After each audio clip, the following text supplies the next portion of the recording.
الحمد للہ رب العالمین والصلاة والسلام علی سید الانبیاء والمرسلین اما بعد۔ میں ایک کارگزاری بیان کروں گا۔ وہ کارگزاری ایک ہیبت ناک اور ڈر پیدا کرنے والی تبلیغی کارگزاری ہے جو عبرت اور نصیحت سے بھرپور ہے۔ کارگزاری یہ ہے قبر کی رات ایک ہلا دینے والی کارگزاری۔ ایک تبلیغی ساتھی بیان کرتے تھے،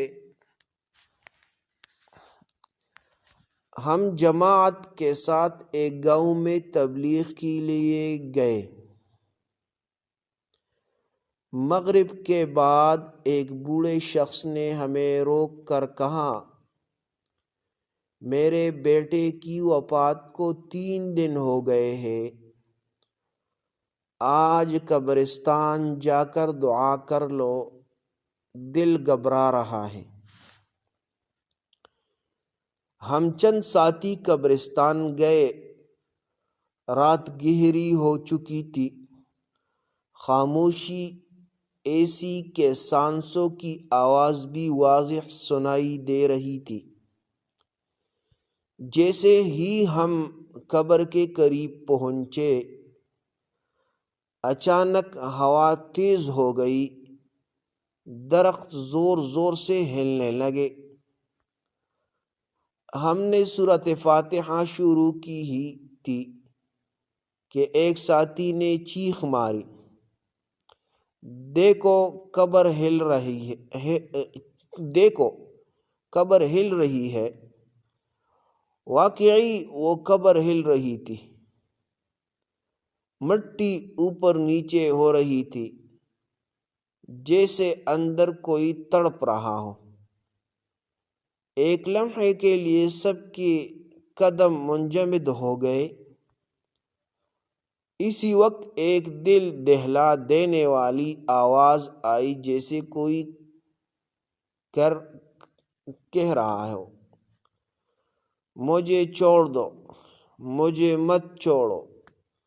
ہم سب پر خوف طاری ہو گیا۔ ایک ساتھی بے ہوش ہو گیا۔ دل چاہا بھاگ جائے، مگر امیری جماعت نے کانپتی آواز میں کہا، بھائی یہ عبرت کی جگہ ہے، بھاگنا نہیں، اللہ کو یاد کرو۔ ہم نے بلند آواز سے کلمہ اور آیات عذاب پڑھنی شروع کی۔